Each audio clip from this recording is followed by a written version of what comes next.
Okay. Yeah. Okay. So we ready, y'all. Okay. So, um, hello again, and welcome to an Angry Black Woman podcast. I'm here with Red Dragon the Poet for another episode of Angry Black Woman podcast. So, okay, today is a momentous occasion because for the first time, I'm going live on IG while I am doing the podcast. So, like, subscribe, follow on IG and on YouTube. You can follow us either way, both of us. Um, and this podcast is on several podcast platforms, and most social media platforms as well. Red Dragon, how you doing? How you doing, Faye? Well, I am doing pretty good. I am trying to get just as used to this going live with you. So this is an experience, y'all. History in the making. We trying to do some multitasking going on, but I think we gonna make it do what it do. I am excited about this episode, Me and too. I really Me too. cannot wait to dive into this topic. Me too. I'm excited too. All right. So, um, today's episode, we have the story of one birth parent's journey through open adoption. If you followed us last week, you saw that we did an episode about foster care. Yeah, it was powerful. Very. It was powerful. The lady had all of us crying. She had the viewers crying. We okay. Red Dragon had to pull out a tag. She had to pull out a child. Mm. Okay. I was over here trying to hold back the tears. Yeah, you were thugging it out. You were thugging Oh, it out for real. is that what you call it? Thugging it out. You thugging it out. Oh, okay. So we have a different story because this is National Adoption Month. Mhm. Okay. So we have a different story today. So yeah, okay. When people think about adoption, sometimes it comes with a negative connotation. Two things usually come to mind. First is the assumption that a child will be given up, like you threw the child in the trash. Okay, Mm. you bad thing. How would you give the children are God's blessing to you? How could you give it away? Okay. The other one is given away, is given up, and is placed in foster care. That's what people think when when they hear adoption a lot of times. Mhm. So you got this scary place, child will never be adopted, it's gonna endure so many different atrocities, which we heard about last week. Okay. Um, then another plan is to place your child uh for adoption. So you might use a lawyer, an attorney, or you might go through an adoption agency. So tonight we're going to talk about a journey that one birth parent took and how she overcame her grief, and the things she endured as she was making the plan for adoption. Okay, so like I told y'all last week, let's like, subscribe, and follow right now because getting ready to get juicy. They used to say spill the tea. I don't know if they still say that, but Oh, it's a lot of tea drinking going on. it's okay. Okay. So here we go. Okay, so the year was 1993. And that was when I personally made a adoption plan. Now, if you want the short version, don't click over, don't get off of this one, but click over and read the blog for Fei's playlist this month, because I do tell the story this month in Fei's playlist. There's a whole song and everything, but I really wish you stay here because I know Red Dragon Pro got some questions for me that I'm not gonna be able to answer. Okay. So in 1993, it was in January 1993 that I walked into an adoption agency.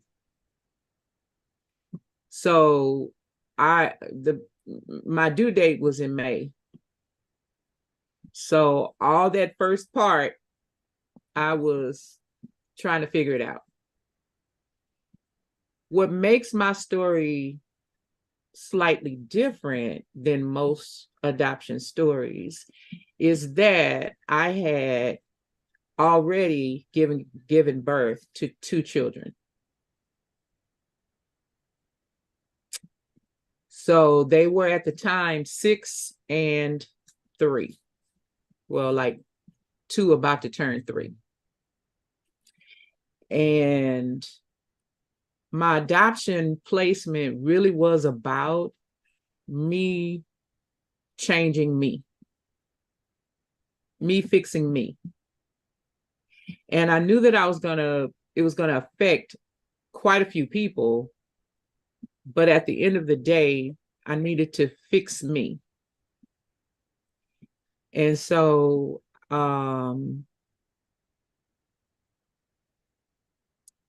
this man didn't want to be a part of this child's life, mostly because like many men, and I'm not bashing men, y'all, I'm not bashing men. I'm just saying many men decide that they're just not daddy material. They're just not gonna take care of a baby.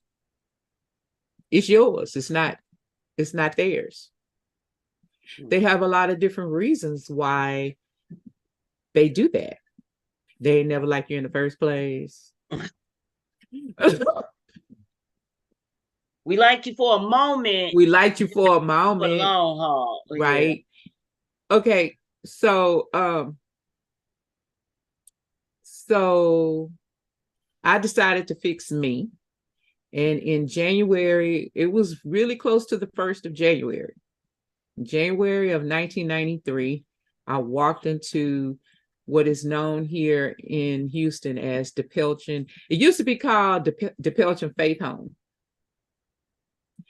And they changed the name to DePelchin Adoption Agency. So I was really following a lot of what last week's guest was talking about, especially when she talked about respite and all of that. And I did actually have some cousins that went into foster care. So I was adamant when I walked in the door that my child would not be placed in foster care. And I was pretty clear that I needed to know who the parents were, that because my goal really was to put the child directly into the parents' hands, because this child was not going to go to to foster care. Like if foster care was the only option, then I was going to keep my baby. Okay. And that was directly related to my experience with my cousins. Okay. Even though I was too young, I really didn't know everything that went down.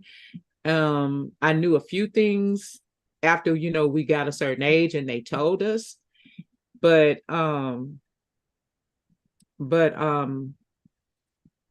it was clear to me that, because, the tears in my mom's eyes, like, no, I'm not doing this. And then the horror stories of other people in foster care.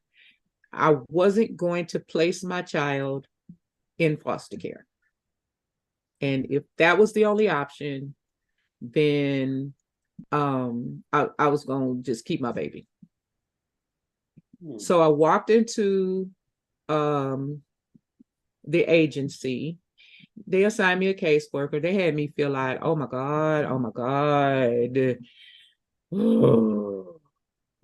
I filled out so many different pieces of paperwork. There was so much documentation.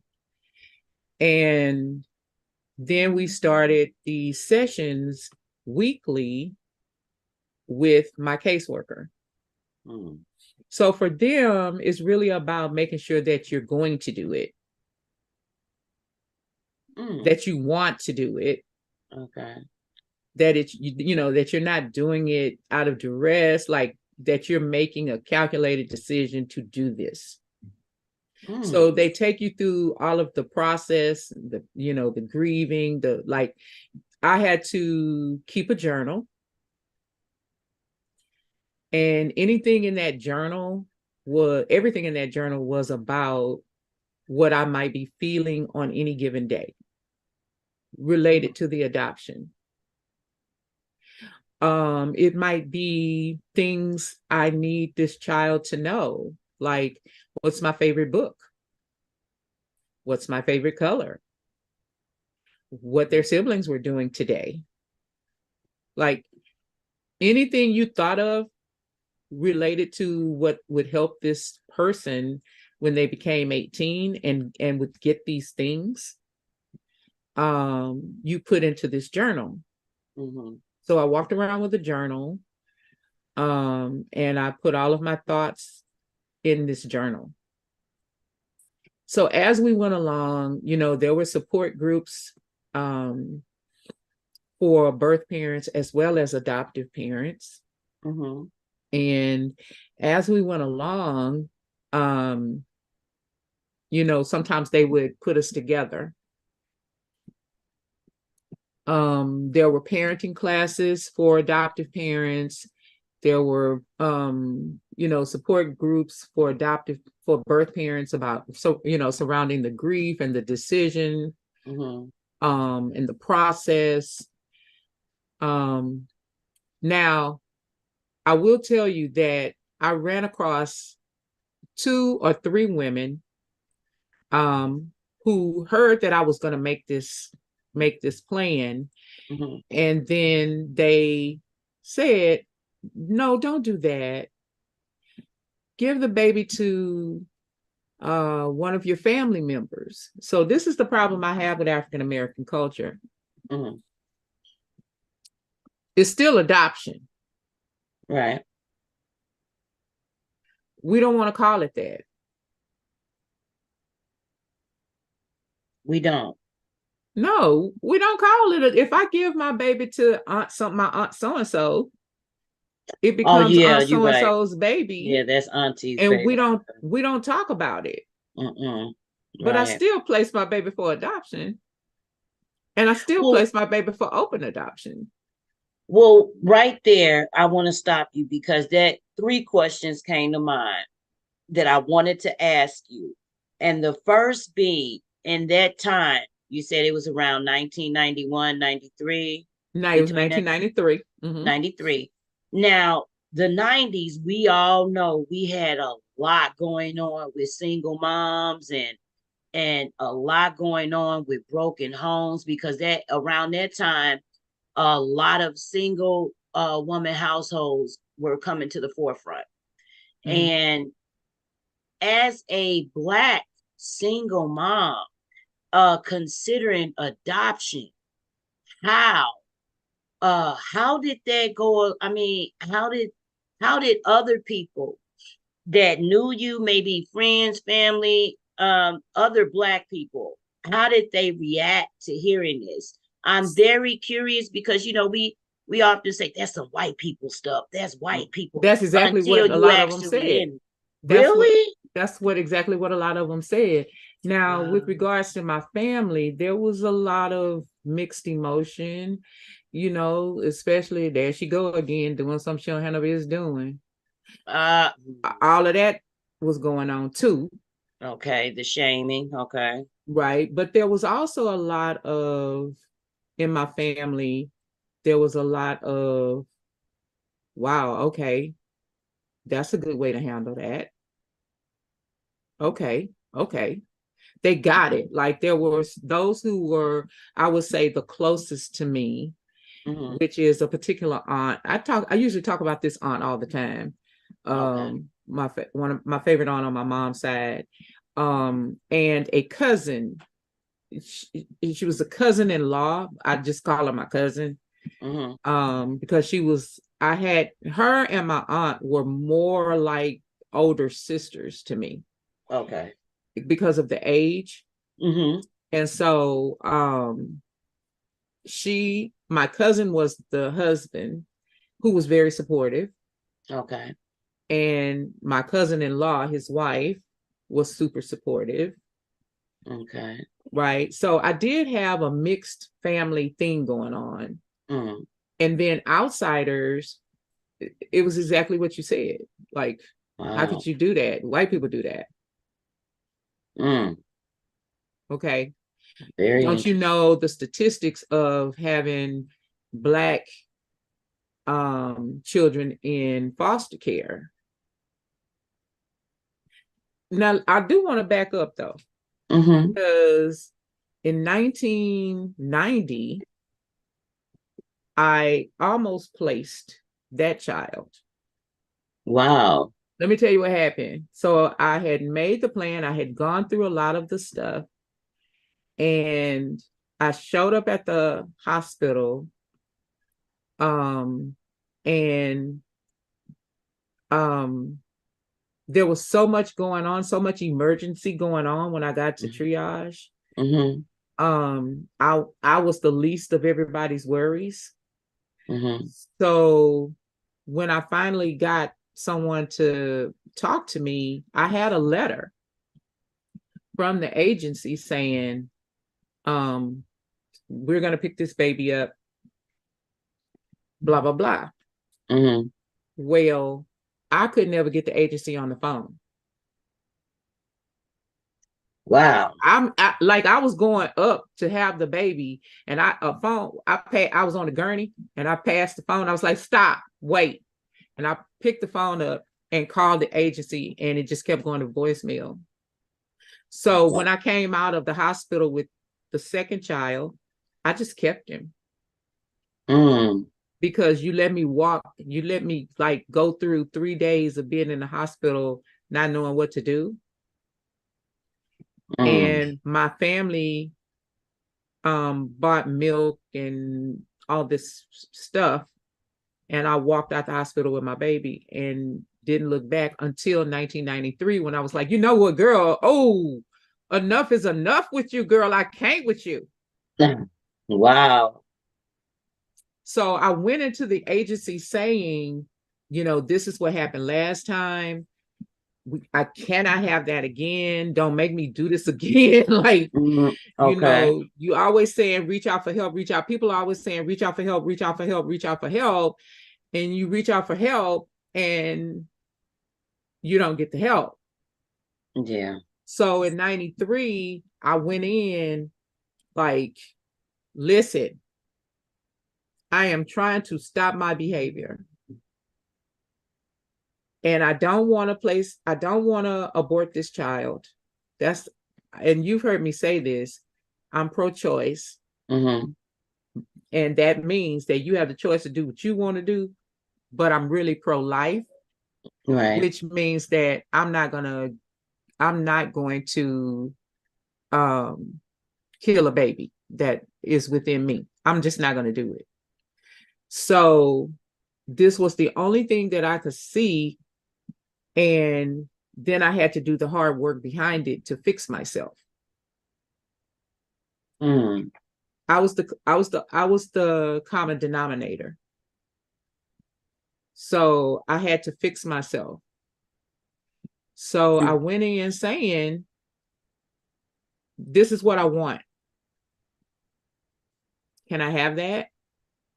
Can I have, can I just know who the baby, can I just know who it is so I can put the baby directly into their hands? Mm.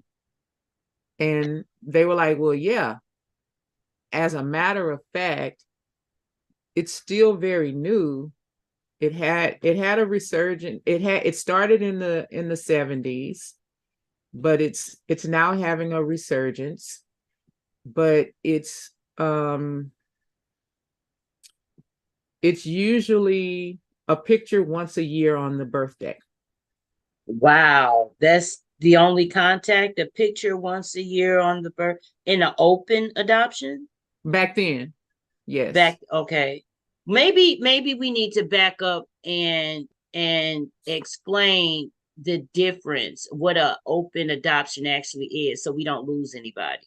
So closed adoption is what you all know, and that is I'm gonna place my baby for adoption, and I'm not gonna know who the parents are. They're not gonna know who I am, and the court records are gonna be sealed, and no one can open them until the child is 18 and request that they open them themselves. And still at that point, it could still be closed because at that point, even if I never want to see the baby again, I don't have to. An open adoption is where you have some type of contact with the family. And it can be as little as a picture on their birthday once a year. But it can be more. But back then, we're talking 30 years ago, there wasn't a lot of more. They had a whole list with like 4 or 5 columns on it for you to negotiate your level of openness. Okay. So I went through and I didn't really want all that stuff. I didn't really want all that stuff was on there, but I just checked it out to see what would happen. Okay. So it was when so we had these, 2 or 3 couples that said they wanted a baby. They said they couldn't have them. One said, I want another one. Like that. And I was like, okay, get the attorney and let's sign my name on the dotted line, because this is going down.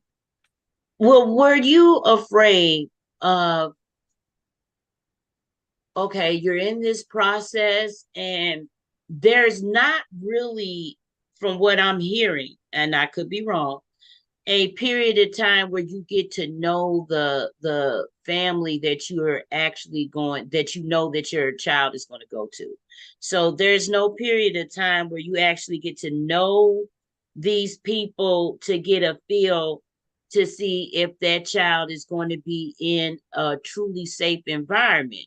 And I only bring that up because I SVU fan, but you hear so many horror stories about couples that are infertile. They want a child, and everything on the surface looks very, inviting. This child is going to go into a great home. And then you find out, they in a sweatshop in the basement making Nikes, and they not being fed, and but are there into a more darker aspect if they're being human trafficking, sex slaves, things of that nature, and it's stemming from adoptions.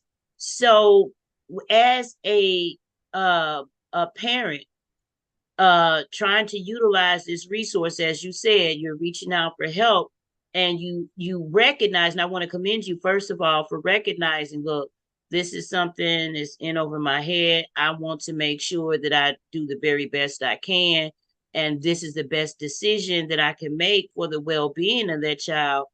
Not a lot of mothers go into that with that mindset. It's always get rid of this, me. So I want to commend you for that. But how did you have like any of those apprehensions? Did any of those, because this was 30 years ago, did any of those thoughts, did you think of any of that? Were you concerned about any of that even after you did your research and you talked to people and hey, this is the decision I'm going to make? Did you have any reservations even after making that decision?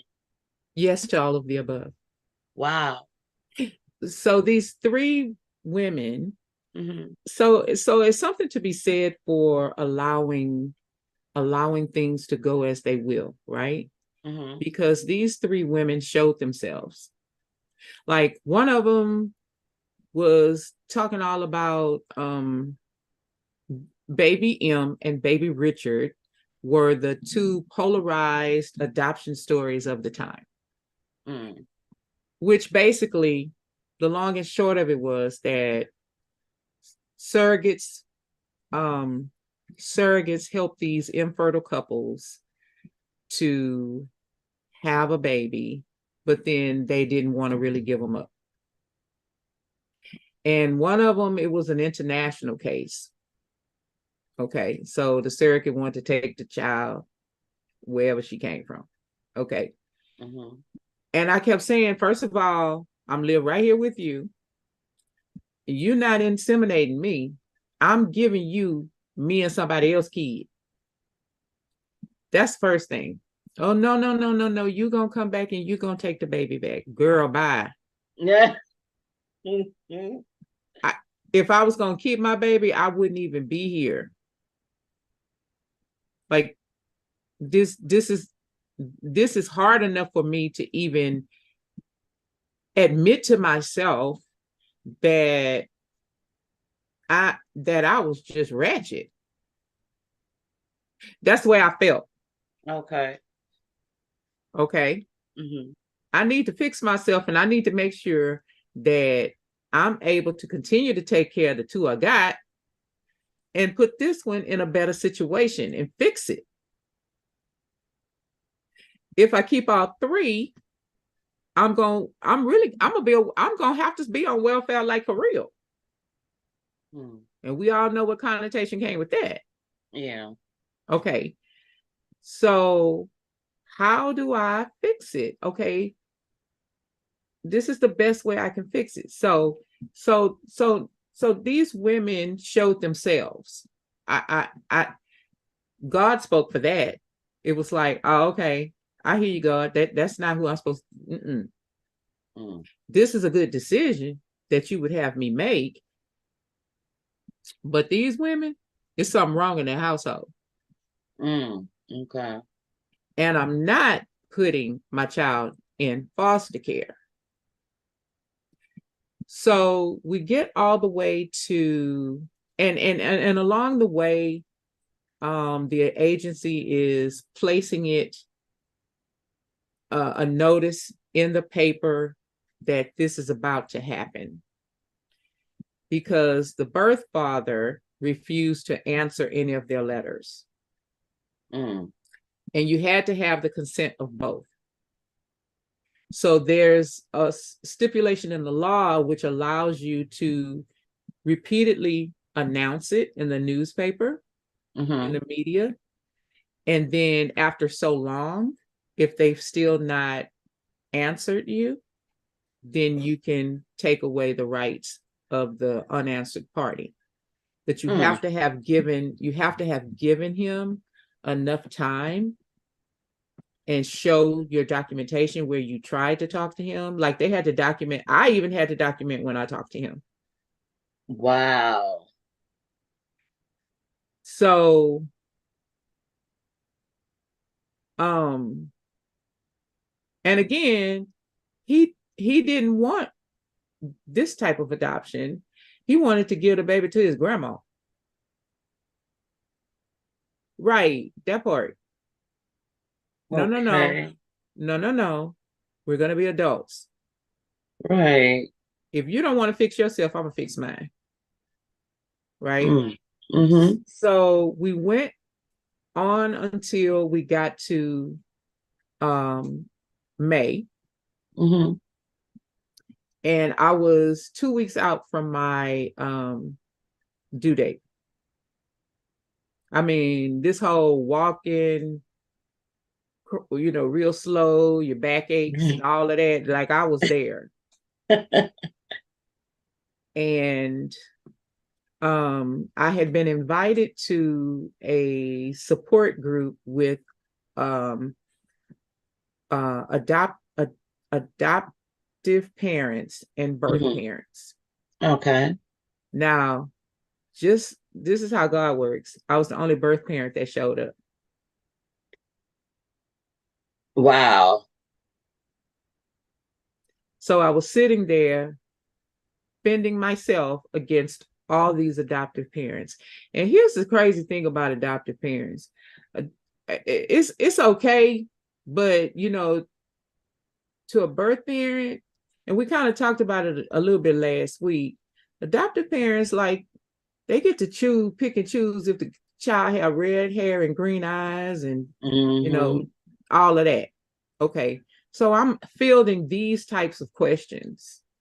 And okay, so that day I did have attitude. Because if you could imagine me being big and pregnant, like can't sit in the chair and having to hear people talk like this, I was Hmm. giving side eye, mad side eye. Okay. Oh, I was giving okay. mad side eye. Oh my God. I could just imagine.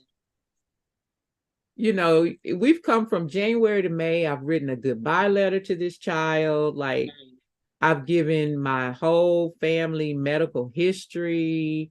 Like, a lot went into this Mhm. plan. A lot went Right. into this plan. And I'm sitting here in a group, and these are the kinds of questions you talking about. Like, I was given so much side eye, and I was so uninterested. Mm. But there was this. If I tell you, I can I again, I see it like it was yesterday. This beautiful, beautiful, beautiful woman. She had on a green dress, a scoop neck dress. It was beautiful, very professional. And she had her hair pulled back in a French bun. She didn't have no edges, messed up edges. And it was her hair. It was it was her hair.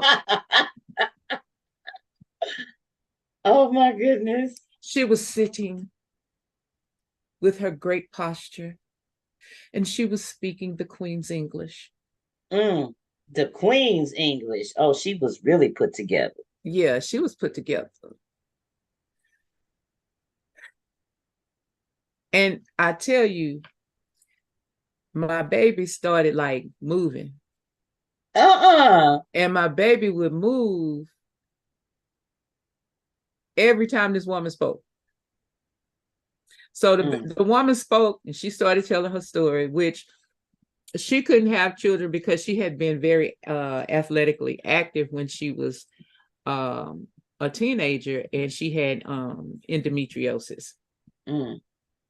So if you don't know what that is, for lack of a better phrase, it was the scarring of her uterine wall, which Mm. wouldn't allow an egg to stick the way it's supposed to. Okay. Okay. So she had endometriosis, and she was 3 months out of getting married to her. They had been married either 8 to 10 years at this point, and she was a doctor. Mm.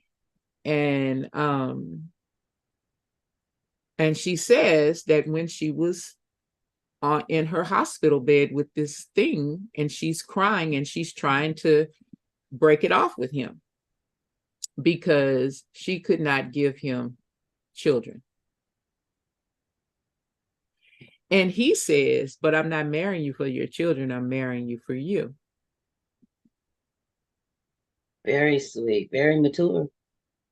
Now, by the time she's telling her story, this gentleman walks in, sits next to her, and is turned around listening like he'd never heard this story before. So you had no clue that they belonged together. until he's asked to tell his story. Now, mind you, it was my caseworker and their caseworker who kept making both of us speak. The two caseworkers were there saying, hey, you tell your story. And then mine would say, and you say something, like they would put us together. Okay. It was very orchestrated, but I didn't know it at the time. But the baby was like, every time the woman spoke, the baby kicked. Wow. Confirmation from the multiple. So that's what made me pay attention. Because I told you I was giving side eye, I wasn't listening. I don't care if you're a doctor. Why are you telling me you're a doctor? I don't care. This is not really, like you said, like you're not telling me how you're going to take care of my baby. You're not giving me a committed answer so that I could feel better about this decision that I'm placing this child in a good home. I don't care if you're a doctor, and they got plenty of doctors that rape people. Like, what are you? Yeah. So the father spoke, and what I found interesting was that when he spoke, she turned in her chair and looked at him as if she had never heard the story before. Okay, what is up with that? So I thought it was really interesting, the communication style, right? Okay. You're married, you've been married for 8 to 10 years, but you are still connected in a way where you are actually talking to each other and you're making this decision together. So you're using your active listening skills to hear what your spouse is saying. You're not just putting your spouse off, like you're actually looking and listening to your spouse. Okay. So that's when I really started paying attention. Okay. Because that told me the whole body language was way different than everybody else in the room. These two were actively communicating with each other. They had actively come to this decision together. This was a group effort. It wasn't just he going along with the ride because she just want a baby. It wasn't it wasn't he want a boy, so let's just go adopt one. It wasn't any of that. You can see all of that playing in the room. But these two were really listening as if they had never heard the story before. And if there was some nuance that they hadn't really paid attention to, they actually openly said it. I didn't realize that when we were talking about that. I didn't realize you felt that way when we were talking about that. Like they were, you could see a couple working together, like you could see it. So that's when I was like, okay, wait a minute. So when we left, so here's what's crazy. At the time, we have the whole Me Too movement now, but they were the reverse Huxtables. Wow. Okay. So she was the doctor and he was the attorney. And the Huxtables, the lady was the attorney and right. We're not gonna say his name because we can't say his name now, but Mr. Pudding Pops himself. Mr. Pudding Pops, yes. Okay. So at the time, they were the reverse Huxtables. These two professional people who actually actively listen to each other, right? So first of all, if you see these parents who actually care for each other, that might be a clue as to how they're going to care for the child. Very much so. I agree. That's all I had to go on. So when we left there, we went out into the parking lot and I asked my caseworker, I said, hey, the lady in the green dress, She said, yes. What's her name? Like, is she really, are they ready for adoption yet? Because they go through a process too. All these parenting Okay. classes and stuff that they have to go through before they're allowed to actually adopt. And there's so much money that they pay, not for the child, but for the services.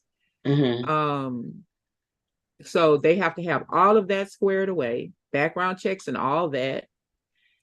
And so I was like, are they ready for the process of adopting a child? And she started smiling. And she said, yes, that's who I wanted you to meet. They are almost exactly like you. And I said, okay, so what's next? So when I went back into the adoption agency for my normal appointment, I was given their letters to me. So adoptive parents at the adoption agency wrote letters to the birth parents. Mm. They tell you how they got to this point, just like I tell you how I got to this point. Mm-hmm. They tell you what their hope is, what their dreams are, why they want this. Like they tell you their story. Mm-hmm. They tell you their background, why they even, sometimes they even tell you why they even chose the industry they chose to work in. Like they give you a whole Mm. lot of background. They tell you about their parents. There's a lot for them to tell you, just like there's a lot for you to tell them. And Wow. so they exchanged my goodbye letter and stuff I had about my family, Mm-hmm. with their why I want to adopt letter, and um their family history stuff.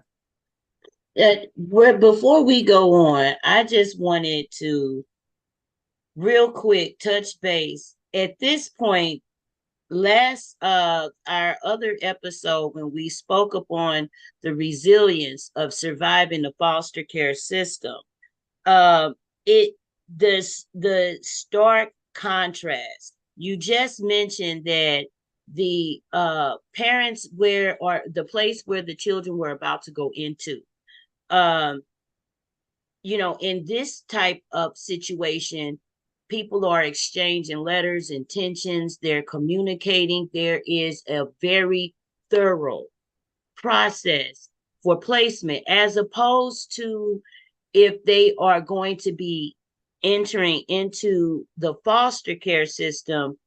From what we heard in our last segment, which by the way, you guys do need to go back and like and subscribe and check out our previous show when we talked about that, the surviving the foster care system.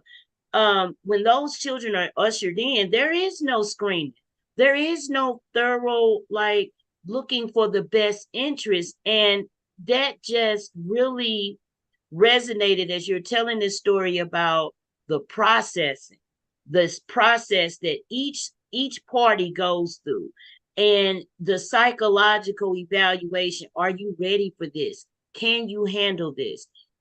And this is for a situation where it's going to be open.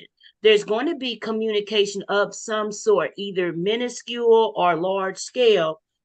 But on the other side, when you have this system put in place for children in much harsher situations or backgrounds, and they're needing to be placed, and adoption is unfortunately, very unfortunate, not an option.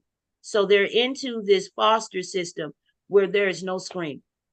It just seems that this is a fail safe put in place, but it to kind of offset those people that are not in the open adoption situation, the lack of screening. And to me, if it had this type of filtering on that side, then most of the situations that we were privy to on our last episode, you guys got to go back and check that out.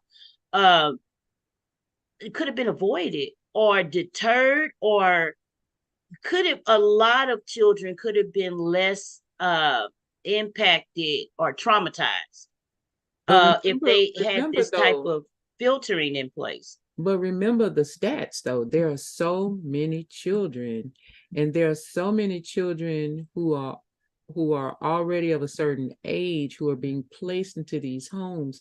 And now I remember, so this 5 months gave me an opportunity to just ask so many questions.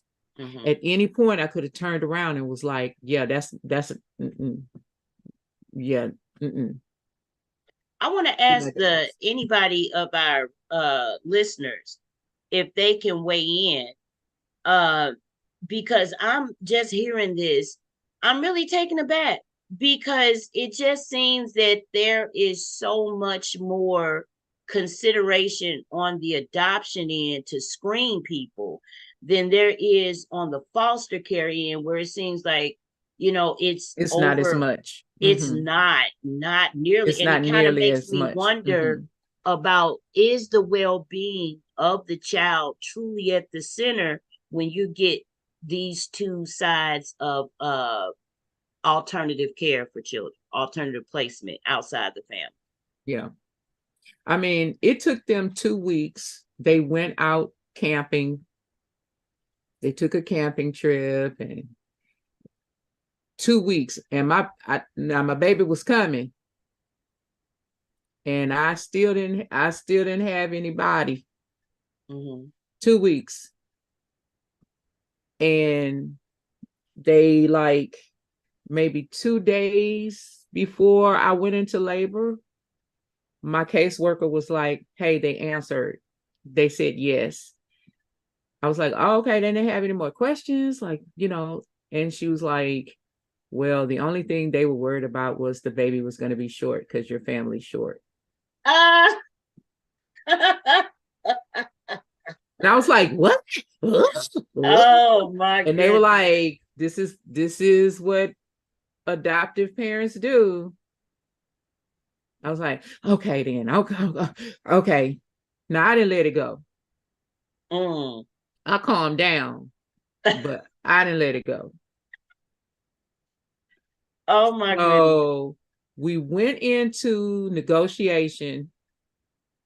Like I got the call the one day, we went into the office to negotiate the next day. Mm-hmm. Because like I said, the baby was coming. Right. Okay. So he was kind of sitting on one side of her, not saying as much. Please don't get it twisted. He was putting his 2 cents in, but she was doing quite a bit of the negotiating, Oh, which what I'm okay. sure of now is that they had already talked about it. So that's why she was Mm-hmm. just taking the lead. Okay. Okay. Okay. So we went down everything because, of course, I told you I checked everything. I wasn't Mm-hmm. expecting to get everything. But if I tell you, I got, like, for that time period, it was unheard of to get the kind of openness that I got.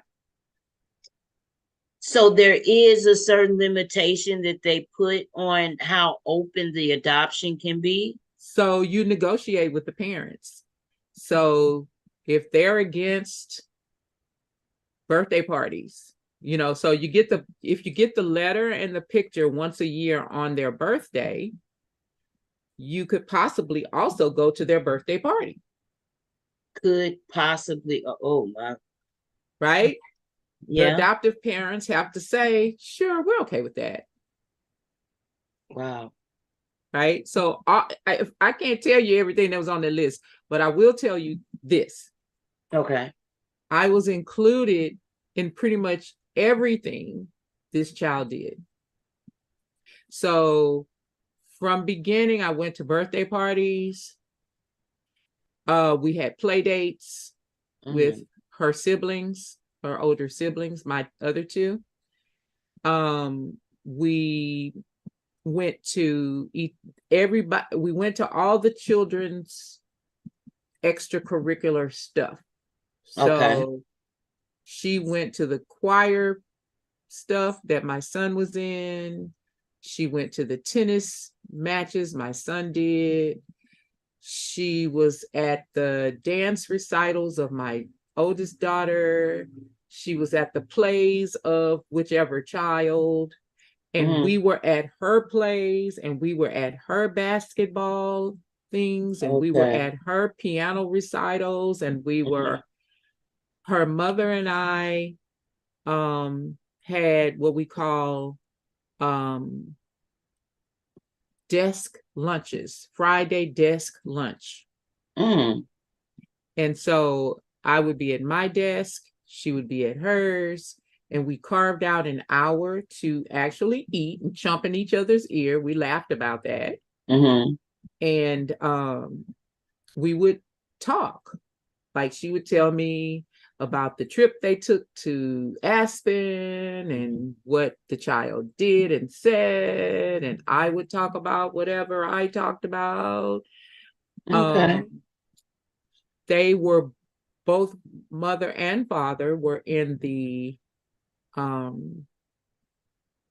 room with me as I was giving birth. Wow, you were comfortable with that?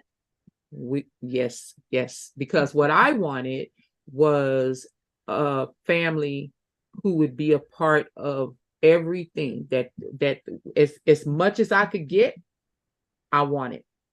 Okay. So if they were comfortable with being in the room with me, and he was in there with pictures, so somewhere there's a picture of her head coming out of my stuff. Oh, my Lancer. Okay. Blood, when they cut the cord, blood splattered on her shirt. She put the shirt in a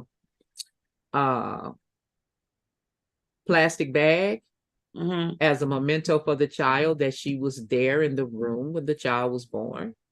Wow. Again, it was a lot of stuff happening while I was up there. And because she was a doctor, she stepped out because the baby was coming. And she stepped out of the room, and you heard her at the door saying her doctor's stuff. The baby is coming, stat. I need someone in the room right now. Like, I was like, oh, okay. Girl. All right, girl. We need someone with a mint. It's coming. I was like, oh, that's the way doctors really talk? Okay. I need someone to move expeditiously. They came running in there because she said so. Okay. And they pushed the table under me, and because I had a private room, and she was she was in there. She was standing right beside me the whole step. He was in the background. Shove him out. Way up. He was in the background going, oh my God. It's amazing. It's simply amazing. Oh my God.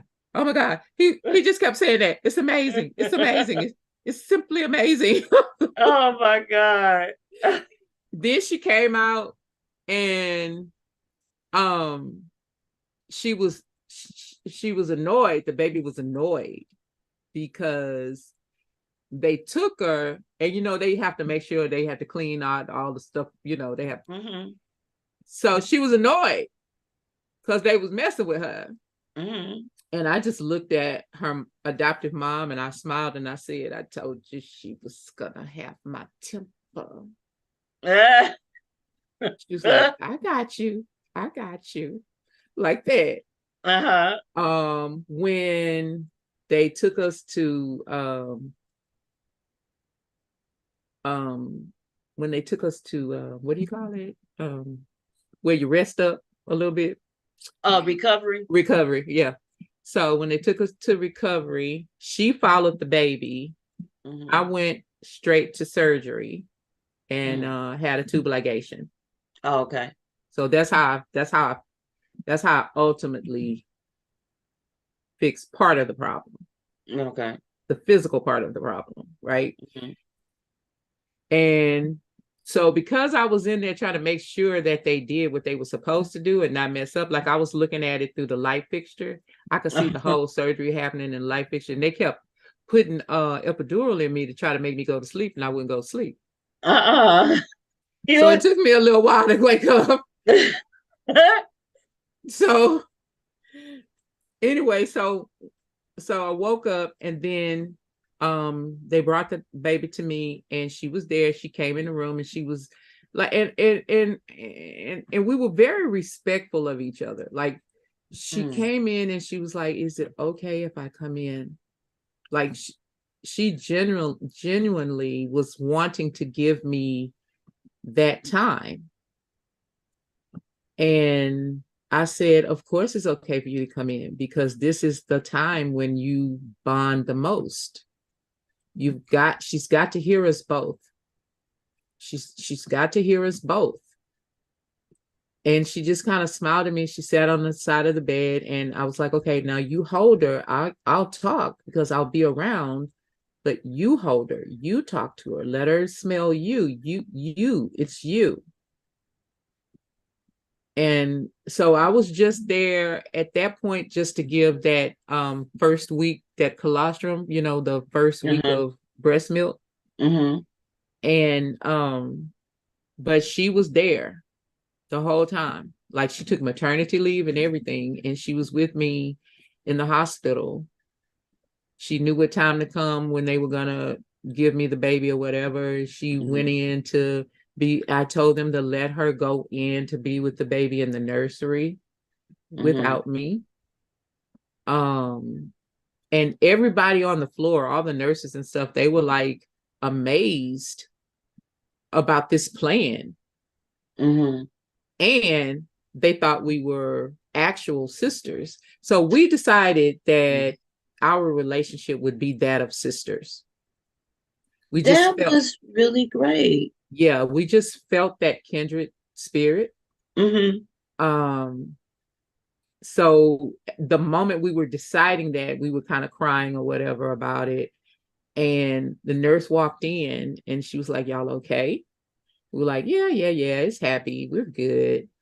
And the nurse said, "You guys are sisters, right?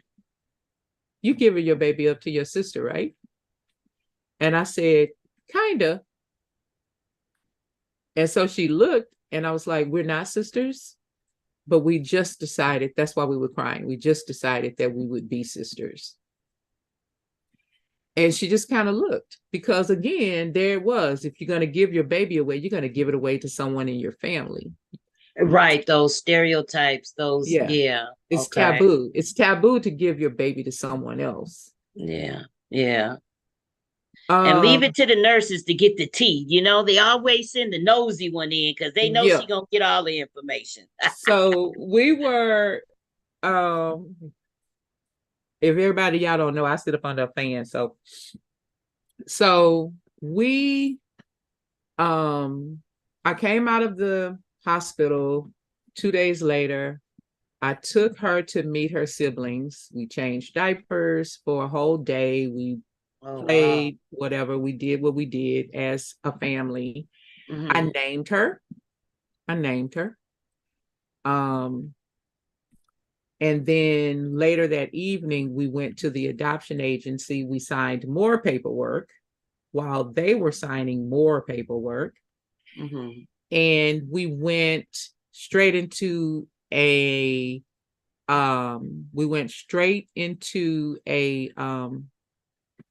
ceremony. So it just so happened that we were both Episcopalian. Oh, wow. Service for that. And so we did that service there on the adoption agency's property. They had a garden at the time, and we did that. And this is where it gets even more strange. Okay. So, I'm so busy crying and trying to pay attention to these two children that I have, and then trying to, give this other one to this lady. And so I don't see a lot of stuff happening around me. Everything is right here in my tunnel vision. I sit down and we have this ceremony, and then each of the guests that they've invited, because I didn't invite anybody, but they invited their family or whatever. Okay, the people, they wanted me to meet the people who were going to be in this child's life. Like I even know why they renamed her what they renamed her. Like I know all of that. Okay. Okay. So up walks the paternal grandmother. Mm-hmm. And this was a lady who had been my father's friend in college Mm-hmm. and who had been my teacher in college. Yeah. Okay. I was given my baby to somebody I was already acquainted with and didn't even know it. Mm. String effect. We all related somehow. We all connected. Wow. I wanted to highlight just that portion because I was reading as you were talking about the case of baby Richard. In your situation with there being so much communication, and you like you said, you came to the realization that the baby needed to be placed. And I wanted to bring up the case with baby Richard because as you were speaking about the communication between you and the birth parents, then we got the law of the land and the best interest of the child. And just to look at a little background on that case of baby Richard, where you had a mother and a father who, were not on the same page. Uh, Mother, typical of most women today, uh, got some third party information about the daddy and decided, I'm not going to say nothing. I'm not going to tell him anything. I'm going to tell him the baby dead. But I'm going to go have this child and give it up for adoption. And everything seems to be going fine until the father, who is not made aware of the woman's intentions or plans, comes back to investigate after learning the truth and intervenes on the adoption process. And all this back and forth, and this was in the state of Illinois, they decide to give custody to the father. And this guy just pops up out the blue. No one had did any investigating, anything to reach out, and the father was overseas to his defense. But I'm bringing this up because right in this section where the Supreme Court, this went all the way up to the Supreme Court. Uh, they reversed the Court of Appeals ruling and invalidated the adoption and awarded custody instead to the father. And the court determined that people had done things backwards. And because of the law, they couldn't even begin to consider the child's best interest because they didn't reach out to the other parent. So when you highlighted that it was a mutual decision between the father, as we normally call, term them the sperm donor, and you all reached a mutual decision that, okay, for whatever his reasons, he cannot fulfill or refuse to fulfill his position. In a lot of cases, that's not the case. A lot of fathers are not made aware. And by the time they are made aware of the child's existence, you have the law of the land that might favor the mother. You have child support issues that come into play. And then whatever lies that have been told or webs weaved in order to manipulate a situation about that child's well-being. These situations are scary because listening to the communication you all had, that was something that was, you're right, only God. But then So when you look, I'm go ahead. sorry, Go ahead. when you look at situations like this case with baby Richard, it's really a touchy situation when you get the law involved and you skip those important steps. So now I understand why that process is necessary. Yes. So let me be clear. Mm-hmm. We were not on the same page. He just decided not to just answer anybody. Oh, And wow. that is why the agency had to do whatever they had to do to show the court that they had tried to reach out to him for 6 months. Okay. Yeah. Mm. So they had tried to reach out from the moment I walked into that agency.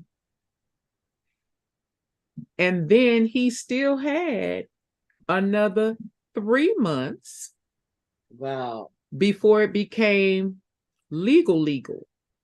Mm. Okay. But and they placed many ads in the paper, notices in the paper. They tried to serve him, had the constable go out and serve him with paperwork, so they could show that he just ignored. Like one time his father was named the same thing, and Mm. his father, they called and the father said, this is he. And then they said what they had to say, and then he Mm. said, oh, I'm the father, I'm the grandpa, so I'll tell him. Like, so Wow. they had to document all of that, Mm-hmm. including the child's first 3 months of life. They still had to reach out another 90 days. Mm. Okay. And then we went to court. And did you hear what I said? I went to court too. Yeah. I was sworn in by the judge. Do Mm. you agree with this? You're going to do this? This is what you want to do? Yes. With these people, this is what you want to do? Yes. That's why I'm here. I'm on the court record saying that these were the people that I chose to take my baby, and that we had all tried to contact the father. Mm. So Wow. there's an article, Yukon Health, that talks about post-adoption contact occurred more often in private domestic adoptions, which is 68%, as Mm-hmm. compared to adoption from a foster care, which is 39%. So Wow. when you do a private adoption, like going through adoption agency or whatever, like Mm-hmm. there's more contact in post-adoption. Oh, okay. Okay. So, and like I said, I was at high school graduation. Mm-hmm. Me and my kid, my two that I raised, were at Mm-hmm. her high school graduation. Well, my son didn't go. It was something going on with him. He didn't go. But my daughter and I went to her high school graduation. Okay. My mother went to her high school graduation. Okay. We were there at the funeral when her mother passed. Oh, wow. Okay. Me, my mother, we were there for that. Um, I was there when she graduated from college. Mm-hmm. Um, I was there when she got her master's degree Okay. during COVID. Like, I was there. Mm-hmm. I'm included in everything, and she's included in anything. I had a scare, a heart scare, bless you, Mm-hmm. and Thank I you. had to get the ink run through my heart. Mm-hmm. And my oldest daughter couldn't go. She went with me to the doctor. Okay. So we have what at the time was unprecedented. At the time it was planned, it was unprecedented. Okay. I think that occurrence now today is it occurs more now. But she Mm-hmm. tells me that most of her friends are and somehow adopted, and they all are impressed by her story. Is the like you said, looking at the statistics and then the difference in um the openness, the laws, the contact, and like you said, putting a plan together.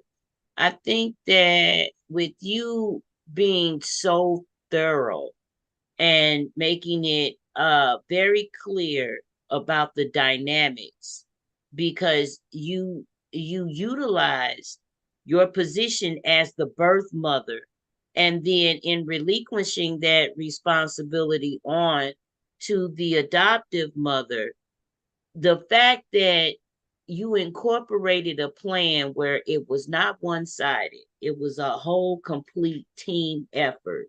It was really like the I village became part for of the that child. village. Yeah, I became Yeah, part of her that you village. created a village for that child. And I think that should be Mm-hmm. more so of a model Mm-hmm. that's used for I think for a lot more open adoption so that people can stay aware of it. But I do think, and I want to ask if you get this a lot, people's intentions behind adoptions, uh for those on the reciprocating end. They don't want to have, they're so obsessed with the fact of becoming the parent, they don't want any type of contact with the birth parent. It Mm-hmm. may not be totally what the birth parent wants, Mm-hmm. but it's like their intention, like I said, their intention behind it. You have some with that intention, then you have some with, okay, let's make this a group effort. Mm-hmm. Why not? Do you think that there is more awareness and education about open adoption as opposed to private adoption? I think that there is there's quite a bit of information out there. I will tell you that um, my child's adoptive father was the one in the group that was leery of me. You're Mm-hmm. going to come back and get the baby, or you're going to try to tell me how to raise this baby because it's yours. Mm-hmm. There was a lot of apprehension from him. Um, and I know now in speaking with my birth daughter, uh that there were instances when she would say something about me, Mm-hmm.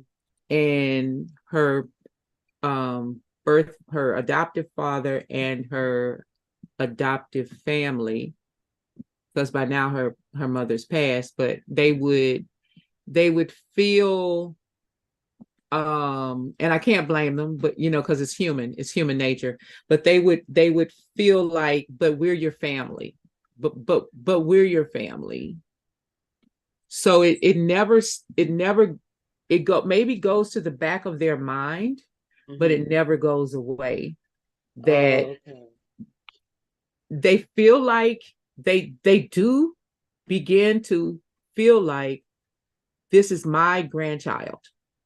Not this is my adoptive grandchild, but this is my grandchild, right? They do feel Mm-hmm. that.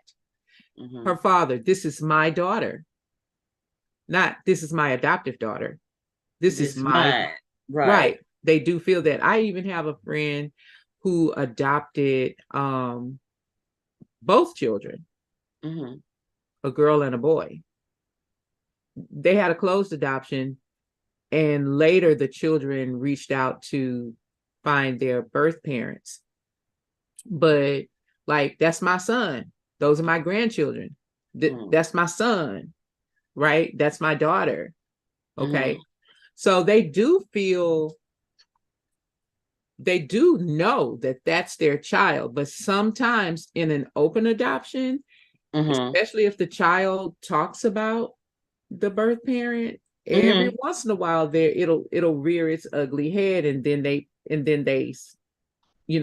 get back in line. Wow. So Okay. she she says, Mm-hmm. there's never been a time when I didn't know I was adopted. She was like, my mom started telling me when I was a baby, and when I met you, and when I could remember meeting you, you told me from your side, so I knew why you did it, and I didn't feel anything bad about it. It was just who I was. You were always around. My siblings were always around. My mom talked about it. You talked about it. It wasn't a thing. I knew I was adopted. I knew that I had another kind of a family somewhere else. Mm-hmm. She did notice the differences, as she says that she did notice the differences when she grew up. Like, a funny story. So I happen to like liver and onions. Okay.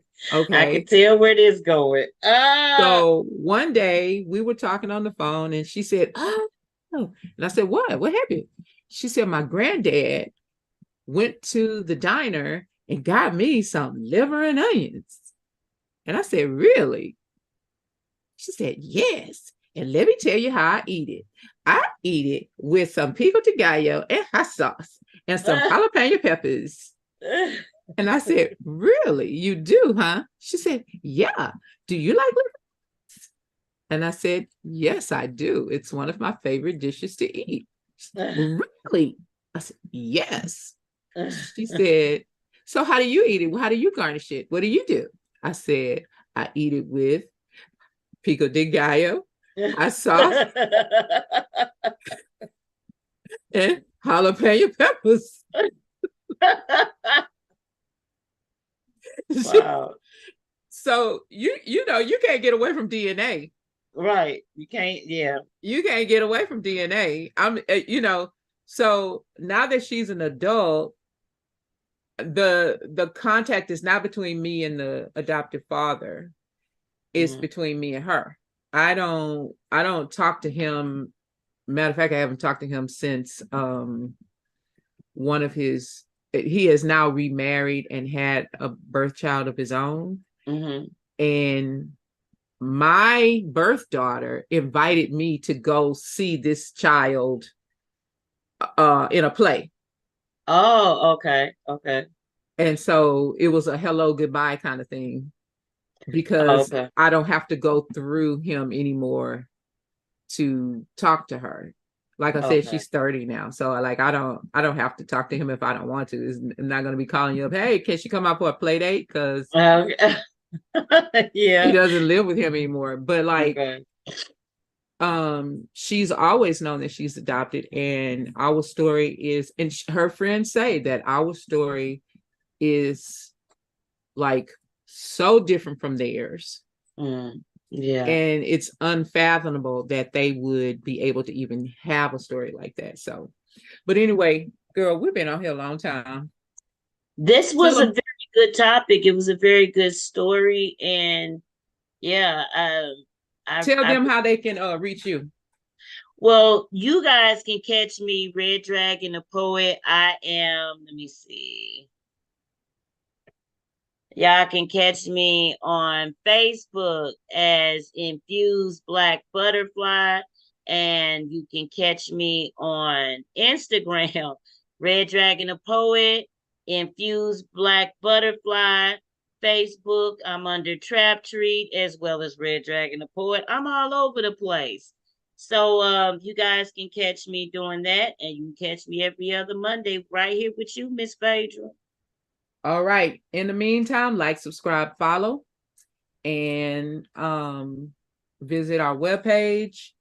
Also, we're on every social media platform, podcast platform. And until next time, remember, we're not angry Black women, we're masterpieces.